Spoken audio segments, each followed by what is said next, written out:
Could we see former UFC featherweight Zabit Magomedsharipov back in the UFC? That's what we're going to talk about in today's video. My name is James Lynch. So shout out to Red Corner MMA, one of the best outlets when it comes to interviewing the Dagestani, Russian, Muslim fighters. They're always on top of it. And here they are getting a really good interview here with Zabit Magomedsharipov.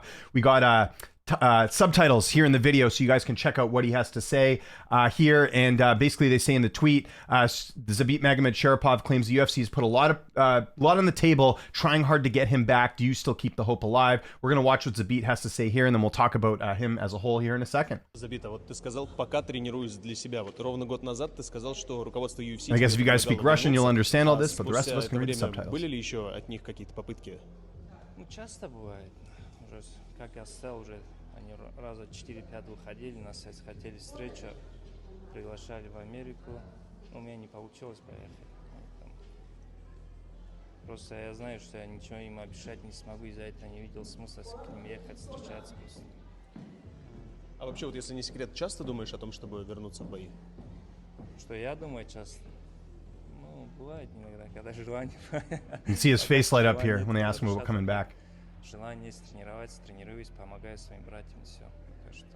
Есть ли какая-то сумма, которую, если UFC предложит, то ты вот без разговоров сразу скажешь «да», или вот для тебя это не финансовый вопрос больше? Это не финансовый вопрос, во-первых.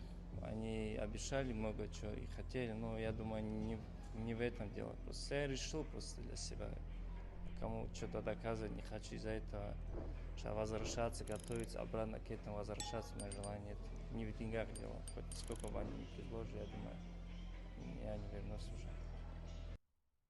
Okay, so pretty much at the end there, he says, I don't think I will ever come back. And listen, I got to give props to Zabit, and this is something I have a lot of respect for the Muslim Dagestani fighters, is they're very principled, right? Habib Nurmagomedov, same thing. We know the UFC has made a lot of offers to try and bring him back, offering money, all this different stuff, and Habib has said no. Zabit's in the same boat here, a very principled man. I believe he was going to study to be a doctor or go to medical school, but by the sounds of it here, he is still training and helping out his teammates. Zabit's got to be one of the biggest what-ifs in the sport if he had continued fighting. Never lost a fight in the UFC. He's 33 years old. I mean, I think if I'm just guessing here, we're probably not going to see him back, not only from the fact of what he just said in that interview clip here, but he's 33. I think if he wanted to come back, I know he's training, it would probably take a bit for him to get back in there. And, you know, time's ticking. He's not super old, but he's not really young either. It's not like he's in his 20s now. He's 33, going to be turning 34 next year. You know, we got to look at that resume, though. Didn't fight the best competition. It was kind of a similar situation. What we see with a lot of these Dagestani fighters is just a lot of guys didn't want to fight him. Remember, you're supposed to have the Yair Rodriguez fight. That was going to be a good test. Rodriguez having an injury there. Has to fight, you know, fought guys like Mike Santiago, Shaman Moraes, Kyle Bochniak, Brandon Davis. Jeremy Stevens was a good win at the time. That was very good back in 2019. And then his most recent fight against Calvin Kattar, that was one that everyone wanted to see 5 rounds because if you remember, I think that third round, I have to go back and watch it, but I remember that third round, Kattar having a lot of success in that one. So that's a big what if. I think it would have been very interesting to see if Zabit would have stayed in the UFC. I think it's pretty safe to say that he would have fought for a title. We wanted to see that 5-round fight. I think, you know, after Kattar, I think there was, you know, an opportunity for him to possibly fight Yair. I know they tried to book that a few times. It just was never meant to be. And that was back in 2020. I forgot how long ago that was. So we're about 4 years removed from that. But, you know, I think he probably would have beat Yair at the time. And then after that, he could have made a case for a title shot. So one of the big what ifs. I'm of the belief, and I said this sort of in this video already, that like if you're principled, if you don't want to fight for the, you know, the right reasons, in his case he says it's not about money, it's not about anything else, he just doesn't have that desire to come back, you got to respect that. You know, same thing with Habib. Like he's obviously been helping a lot of his you know, teammates and other fighters succeed in their career. It sounds like Zabit's doing the same thing. I'm fine with that, but yeah, you do have to wonder what if he would have ever fought Volk or Holloway or any of these guys.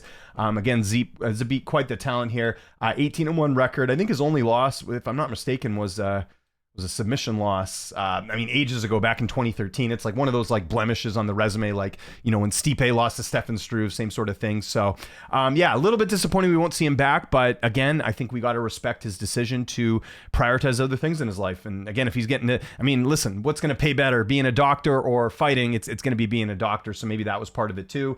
Maybe it was just the fact that, you know, he lost sort of the luster for it, but very talented. Again, a big guy for the weight class here, 6'1" with a 73-inch reach. You're not going to find many featherweights that are that big, and always put on a show, a lot of finishes here. So yeah, a bit disappointing we won't see him back, but you know, and I guess, you know, like they say in the tweet here, Do you still keep the hope alive? I don't think he'll be back. I think, again, he's sort of sticking to his guns here. And if the UFC, like we said here, has made 3 or 4 offers to try and bring him back, I think at this point it's probably a moot point. And listen, I think the featherweight division's moving along fine. We've got obviously Max Holloway and Topuria likely coming up next. We've got Topuria as champ, who seems very exciting, very entertaining, good style, and a very good talent for the weight class. And you've got some other guys too as well, sort of working their way up. Let's have a quick look at the rankings here. Just as we're recording this, you still got Ortega and Diego Lopez. Diego Lopez is another fun up-and-comer that we brought there. They just booked Lerone Murphy and Dan Ige. Still got Calvin Kattar. He's going to be fighting, I think Kattar, it's going to be tough for him. He's a little bit older, but he's fighting Kyle Nelson. I would think that's a favorable matchup for him. We've got Sterling and Ivoyev. Arnold Allen just won his last fight. You still got Yair Rodriguez in the mix.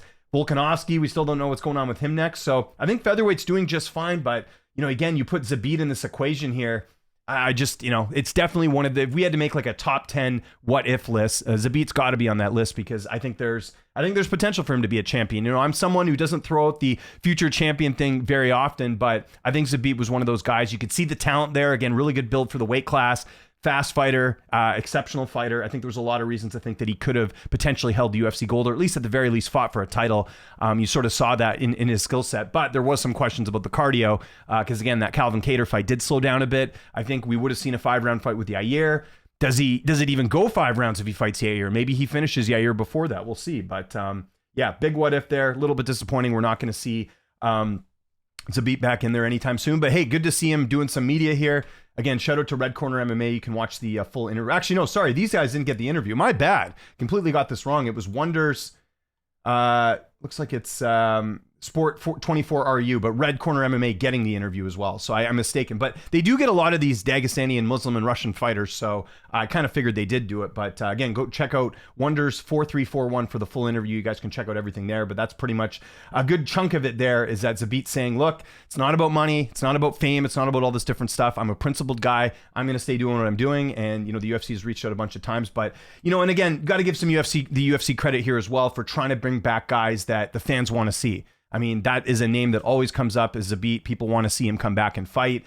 We've heard the same thing with Khabib. We've heard the same thing about George St. Pierre. Like, the fact that the UFC is trying to go and try and bring back exciting fighters, I think is a good sign. And they kind of have to. Again, they do so many events that they need to have as many options as possible when it comes to filling up these cards. And you know what else is kind of disappointing too, is that, you see the UFC going to the Middle East all the time. Imagine Zabit fighting on one of those cards. He never got the opportunity because that wasn't a real hot ticket back then. They never went to the Middle East that often back when he was fighting. So mainly getting to see him fight in the US. It would be good to see him fight in the Middle East. Again, that's another name they could have used with a lot of these cards where, again, he's going to be a valued asset to the Muslim audience. Because again, that's sort of what the Middle East cards are sort of doing there. So I want to know what you guys think in the comment section below. What did you make of his interview? Do you think he comes back at some point? I'm maintaining he doesn't. I think he's a principled guy. I think he's good with just being, I guess retired at this point, although he is training. Follow me on Twitter, TikTok, Instagram, @Lynch on Sports. I'm James Lynch. Thanks so much for watching, and I'll see you next time.